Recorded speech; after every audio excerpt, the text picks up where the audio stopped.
Here at Sodexo Field, we're bringing you a special edition of Raven Sports Recap dedicated to the men's soccer program.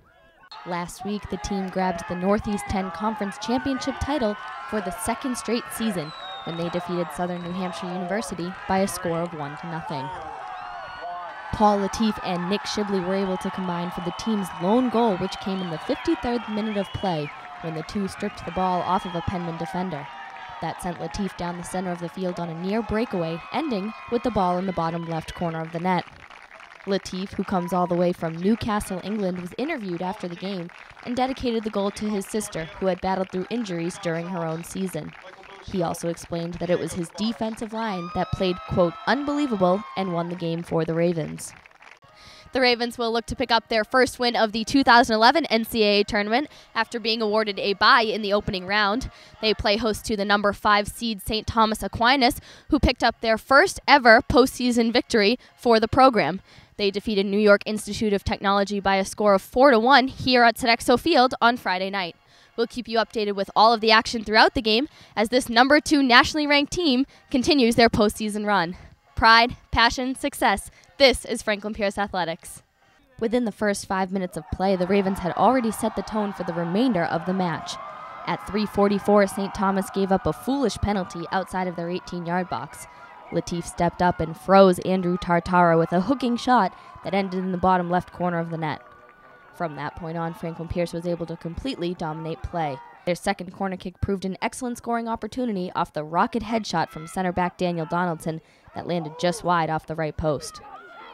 The Spartan offense seemed lackadaisical in their offensive third, paired against the strong defensive line of the Ravens, who welcomed back into the starting lineup their senior captain, Tom Riley.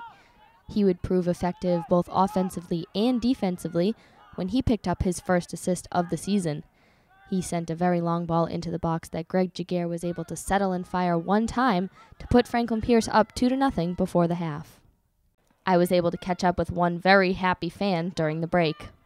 We are here at halftime with men's soccer fan Steve June. Steve, excited for your team. They're up 2-0 at halftime. And tell me, what was the most exciting part of that first half? I didn't see the first goal, even though I missed it. But when I heard the noise, I just knew. I was talking to someone, and I heard the noise, I was like, woohoo! And it was the best part. You know, I heard Paul Latif. I was like, of course, Paul Latif's going to go. Were you walking down? No, I was talking. As I was walking in, someone said something, so I turned around.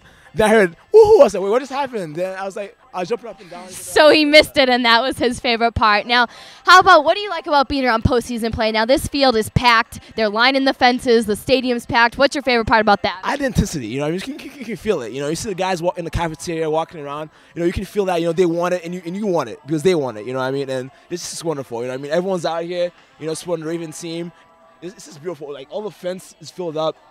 I love it. Pierce Pride, gotta love it. Now, we got 4 minutes till half kicks off. What is your prediction for the second half? You know what I mean? Maybe I'm superstitious, being an athlete. You know what I mean? I'm hoping for success.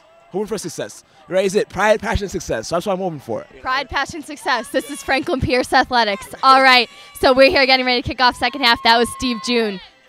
In the second half, the Spartans adjusted by pushing more offense forward, but that proved to no avail as Franklin Pierce continued to dominate play. They would score 3 more goals before this game ended. Latif was undoubtedly the highlight of the Ravens offense after he went on to a 6-point night, coming off of 2 goals and 2 assists. I was able to chat with him after the game. We are here after the game. Franklin Pierce University just defeated St. Thomas Aquinas by a score of 5-0, and we are here with our broadcast MVP of the game, Paul Latif. Paul had 2 goals and 2 assists on the day. Paul, what was working offensively for you? Just finding a lot of space out wide, and the back four was kind of narrow, so I was just pulling out to the wing and then coming back inside. And obviously my teammates finding me. I couldn't have done nothing without them. They're great. Defensively, they were excellent again. And there was a lot of space in behind. They were the ones finding me. And you were able to capitalize on that space. You talked a little bit about your defensive back. They were able to shut out this team who scored 4 goals when they played on Thursday. So to be able to stop that defense, just talk about what your back was doing back there. Yeah, I mean, massive credit goes to them guys. They work tirelessly every day in training, making sure they're right, their communication, everything.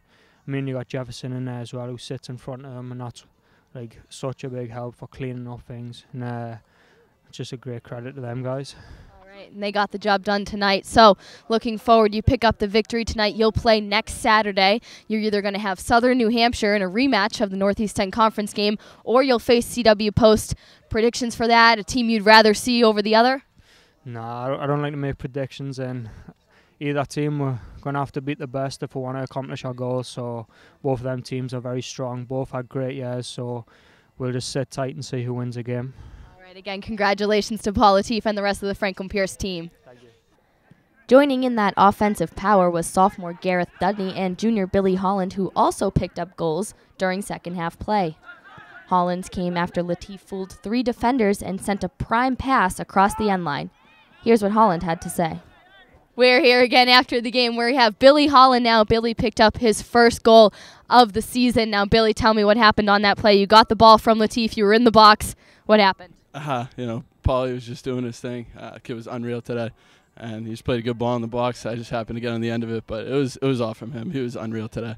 And what an exciting play for the Ravens. Now, you battled through knee injury early on in the season. You were able to get in last few minutes of tonight's game. Just talk about what that means for you personally. It means a lot.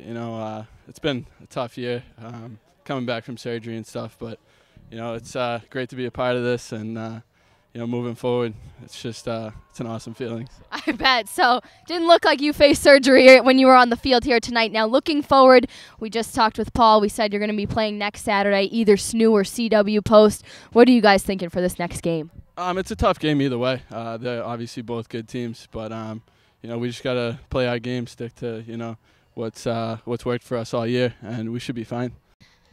Here tonight, the second round of the 2011 Men's Soccer Championship, Franklin Pierce picks up the 5-0 victory. They blanked St. Thomas Aquinas.